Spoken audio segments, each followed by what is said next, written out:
O plenário da Câmara dos Deputados pode votar ainda nesta terça-feira o projeto de lei do marco temporal na demarcação de terras indígenas. A proposta determina que somente serão demarcadas as terras tradicionalmente ocupadas por esses povos até a data da promulgação da Constituição Federal em 5 de outubro de 1988. E para falar mais sobre esse assunto, o Jornal da Manhã recebe o deputado Sérgio Souza, do MDB do Paraná, que foi presidente da Frente Parlamentar de Agropecuária. Tudo bem, deputado? Como sempre, obrigado pela gentileza. Bem-vindo.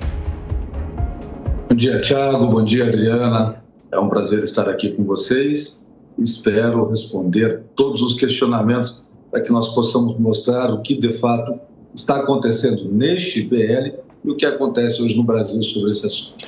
Bom, deputado, realmente, primeiro, o que se espera dessa votação de hoje e se há uma espécie de antagonismo em relação ao Supremo, que também vem discutindo esse assunto? Bom, na verdade, a gente tem até que tirar o chapéu para o Supremo Tribunal Federal neste ponto, porque já há 10 anos ele tomou uma iniciativa de regulamentar um dispositivo constitucional que o Congresso não fez. O problema é que o Supremo muda a sua composição e, em mudando a sua composição, ele muda de entendimento. E está na pauta agora da próxima semana, novamente, este tema, com uma versão diferente daquela que foi votada há 10 anos atrás, quando lá da Raposa Serra do Sol. Aqui no Congresso Nacional, na Câmara dos Deputados, já há 16 anos tramita um projeto de lei para regulamentar esse dispositivo. E nós temos dificuldades em avançar. Nós conseguimos, algo em torno de 2 anos atrás, avançar na Comissão de Constituição e Justiça, onde uma boa parte daqueles vândalos que estavam aqui em volta do parlamento quebraram todo o anexo 2 da Câmara dos Deputados, invadindo, inclusive, cometendo ilícitos e também vandalizando o patrimônio público. Agora vai ao plenário, depois de 2 anos, porque entendemos que ele está maduro, que ele está pronto para ser votado, inclusive para que a gente possa fazer isso, que é a função do parlamento, e não deixar mais uma vez o Supremo regulamentar algo que é de nossa competência. Agora, deputados, os indígenas que não tiveram terra demarcada até 88 têm direito a algo, a algum tipo de reivindicação com relação a terras? Veja só, Adriano, o que fala a Constituição? A Constituição, lá no, salvo engano, artigo 77 ou 67 do ato das disposições transitórias, dá ao Estado brasileiro um prazo de 5 anos pós promulgação da Constituição para as demarcações. Nós sabemos que o Estado não teve essa velocidade e não tinha nem aparato para isso. No entanto, lá no artigo 231, ele coloca que devem ser demarcadas essas terras e fala em tradicionalmente ocupada. A gente precisa começar a interpretar isso tudo, né? O que é tradicionalmente ocupado? Em que momento que deveria estar tradicionalmente ocupado? Nós entendemos, e a própria Constituição fala isso, que é na data da sua promulgação, que é 5 de outubro de 1988. No entanto, se o Estado brasileiro não conseguiu demarcá-las, não tem problema. Nós concordamos que devem continuar demarcando, mas tem que ter regras para isso. A regra, por exemplo, é o marco temporal e tem que ter as condicionantes. Não é que nós estamos aqui defendendo interesses do produtor rural. Nós estamos defendendo interesses do direito à propriedade, seja ela rural ou urbana. Agora, se é de produtor rural, a terra está devidamente documentada e a ele foi vendida pelo Estado em algum momento do passado, se o Estado quiser demarcar aquela terra novamente, ele deve indenizar por isso. E hoje a Constituição não permite. Ela diz que devem ser expropriadas e a expropriação não gera indenização, deveria ser desapropriada. Por isso, da necessidade de nós fazermos esta regulamentação aqui no Congresso Nacional. Deputado Sérgio Souza, as perguntas dos comentaristas. Diogo Schelp. Deputado, bom dia.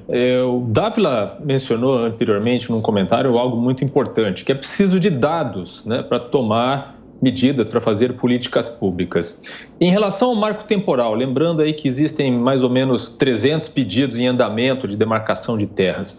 Há um levantamento para saber quantas desses pedidos entrariam, né, nessa questão do marco, ou seja, que conseguiriam seguir em frente levando em conta a tese do marco temporal, e quantas não conseguiriam seguir em frente? Bom, vamos lá, né, Joe? Eu acho que tudo tem que ser do tamanho da necessidade e da possibilidade. O caso mais polêmico e mais recente no país com relação a uma etnia indígena é a dos Yanomamis, né? Quantos índios tem lá naquele território? Salvo engano, 22, 23 mil índios. Qual é o tamanho daquele território? Maior que Portugal, maior do que o estado de Santa Catarina. Quantos habitantes tem em Santa Catarina? 8 milhões? Tem o maior PIB do país, maior renda per capita, maior IDH, e tem um território menor do que o dos Yanomamis. E os Yanomamis, que nós devemos respeitá-los e cuidar deles, se nós não levarmos lá a cesta básica, o remédio, se não levarmos lá o alimento para eles, eles vão ter dificuldades. Agora, então, por que um território deste tamanho se eles não conseguem tirar de lá o seu extrativismo, o seu sustento? Alguma coisa está errada. Nós temos que reanalisar isso. Então, essa quantidade de terras, nós temos que dar uma olhada. O Brasil, há 15 anos atrás, tinha metade das etnias que tem hoje, porque todo dia surge uma etnia nova. Alguém dá um nome e chega lá, é uma nova etnia, eu tenho direito a uma terra, há 1000 anos passou aqui um ancestral meu, e o Leblon agora deve ser demarcado, Copacabana, Paulista, aqui a Esplanada dos Ministérios, porque tudo isso foi de índio em algum momento. Mas será que eles estiveram aqui todo o tempo também? Em algum momento eles não tomaram posse disso? Porque nós sabemos que a humanidade não nasceu aqui no Brasil. Ela veio da África, subindo pelo Ártico e descendo as Américas até chegar aqui. Agora, temos quantos índios no Brasil? Quantos índios? Em áreas demarcadas, temos 500 mil índios. E nestas áreas demarcadas, já são 14% do território nacional.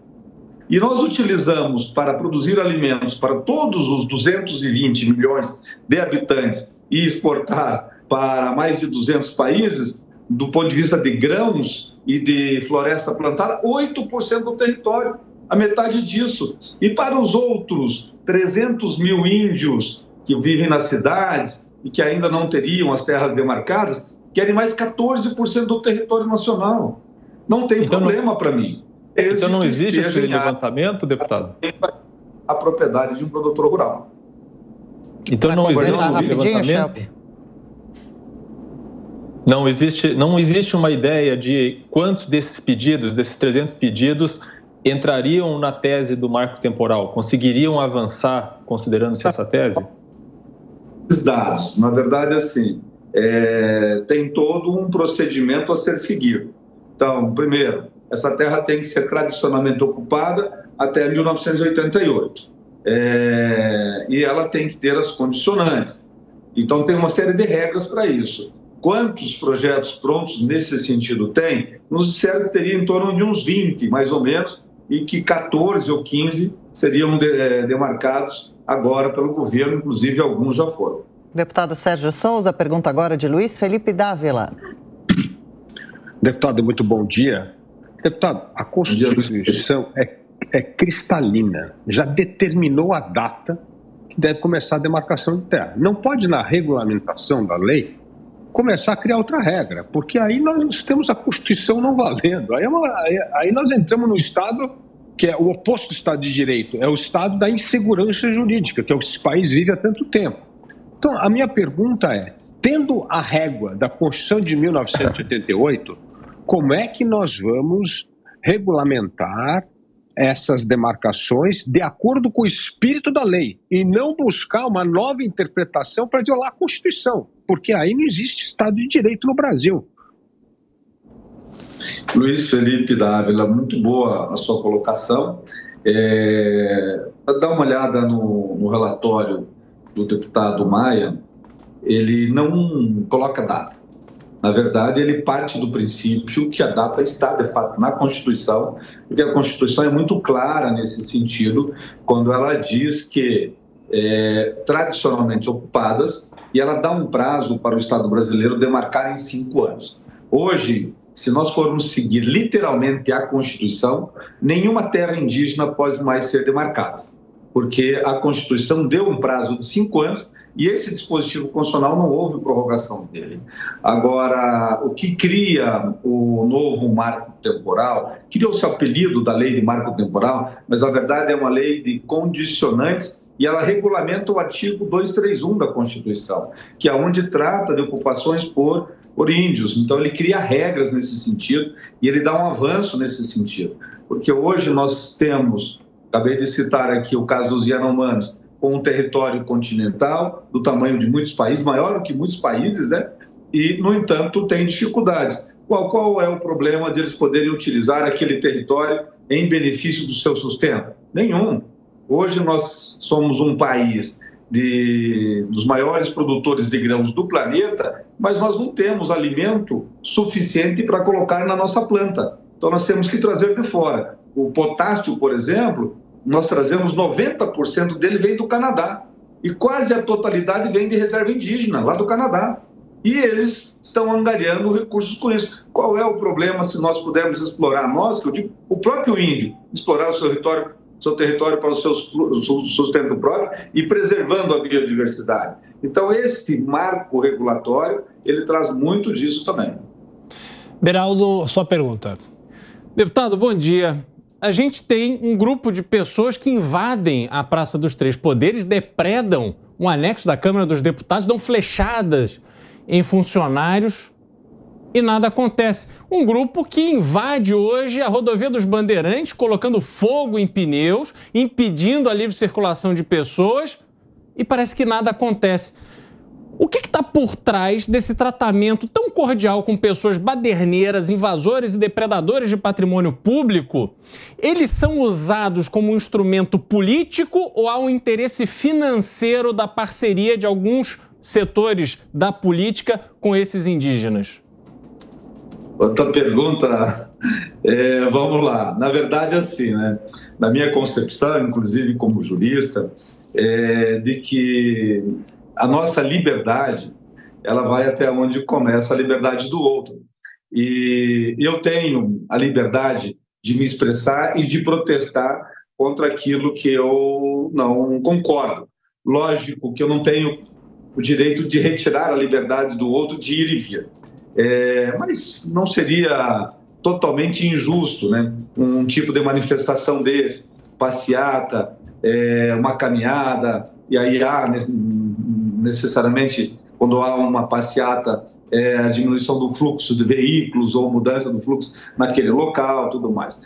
Agora, quando se fala em depredação por ninguém, né? Nem pela esquerda, nem pela direita, nem pelo centro, quando se fala da depredação do patrimônio, seja pessoal, seja do poder público, nós estamos aí fazendo uma violência contra instituições, uma violência contra o Estado brasileiro. Agora, tratar os iguais de forma igual é o que diz a nossa lei, né? E os diferentes de forma diferente. Eu estou vendo muita coisa ao contrário aí nesses tratamentos. É só nós lembrarmos há 2 anos atrás o que aconteceu aqui no Parlamento Brasileiro, e aquilo foi tratado como uma mera manifestação, e depois outros atos tratados como crime contra o Estado, inclusive, né? Bom, deputado, eu peço que o senhor continue com a gente. A gente tem informações ao vivo de São Paulo, da rodovia dos Bandeirantes, onde acontece nesse momento um protesto de indígenas. Nossa repórter já está se posicionando. Esse tipo de protesto interfere de alguma forma na discussão? Os indígenas deveriam ser ouvidos de alguma maneira nessa discussão? Olha, eu digo para você, Adriana, com toda tranquilidade. Estão vendendo para o índio uma inverdade. Porque o texto que nós escrevemos aqui da Câmara dos Deputados, que da relatoria do deputado Maia, ele é muito bom para o desenvolvimento do índio. Na verdade, muitas comunidades indígenas vieram apoiar esse texto porque eles acham que isso vai dar a eles a liberdade. O que tem por trás desses que fazem essas manifestações são entidades, são ONGs financiadas com interesses diversos, que não querem que o índio tenha a liberdade de tocar o seu território, mas querem explorar o território do índio de forma diversa daquilo que deve ser o que está na lei. Nós temos hoje um território enorme demarcado no Brasil e justamente em cima de áreas de reservas de minérios preciosos, de outros minérios, próximos a áreas que podem ter uma PCH, uma usina hidrelétrica, que possa passar uma rodovia, uma ferrovia, porque por trás disso tem muitos negócios. Ou você paga para passar uma linha de transmissão ali próximo, na área, não precisa nem ser dentro da reserva, sendo uma área próxima à reserva, ou você não vai fazer, porque você não vai ter a autorização do Ministério do Índio agora, né? Então, isso é um grande negócio no Brasil. E não é só um negócio de brasileiros, é um negócio de muitos estrangeiros. Inclusive, há uma fundamentação de que é para inviabilizar a produção agropecuária brasileira, que o Brasil pode e já assusta muito no mercado mundial como sendo o grande fornecedor de alimentos e pode vir a controlar o mercado no futuro.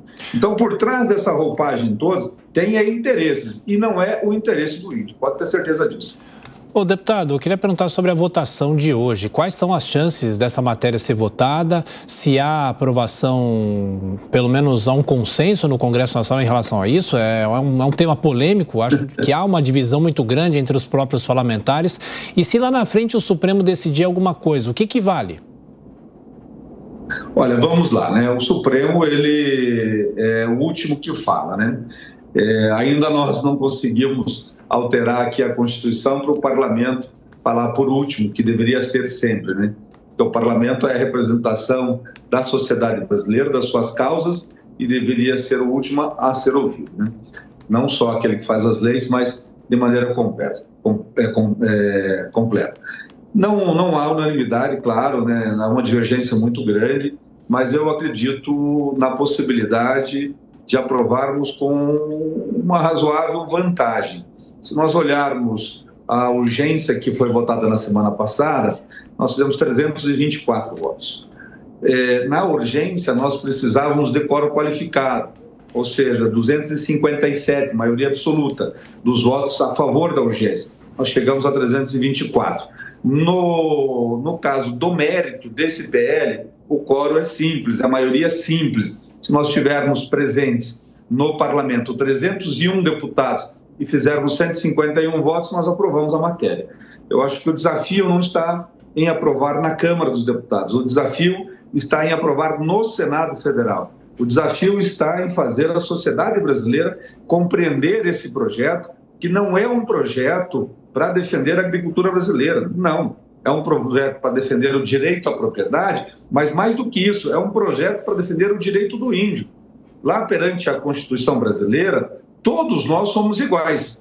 Perante a lei, todos somos iguais. Preto, índio, branco, negro, baixo, alto, homem, mulher, todos. Oi? Pode prosseguir, deputado.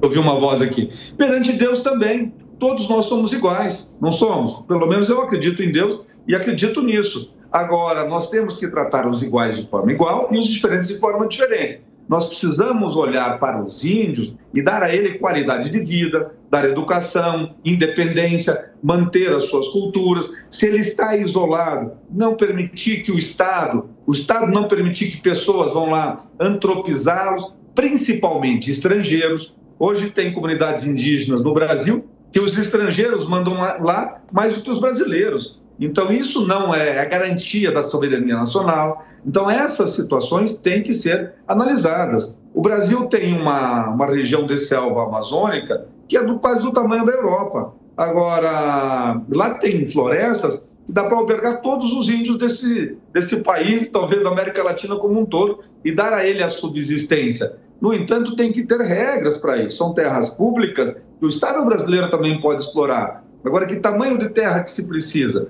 Não sei se vocês já olharam os mapas das demarcações de terras indígenas, quase toda a fronteira, vindo desde as Guianas até chegar aqui na Bolívia, quase toda ela já está demarcada em terras indígenas. E dizem que os índios não têm fronteiras, eles podem ir e voltar a hora que eles quiserem. Qual é a segurança que nós temos de soberania do nosso território nacional nessas áreas? Como é que isso está sendo feito? Então, não é só discutir a demarcação de mais um pedaço de terra para índio, é saber se sobre aquele solo ele vai ter a subsistência dele. Você vai pegar lá no meu estado, o estado do Paraná, na região de Guaíra, Terra Roxa e Autônia, não tinha, em 1988, nenhum índio.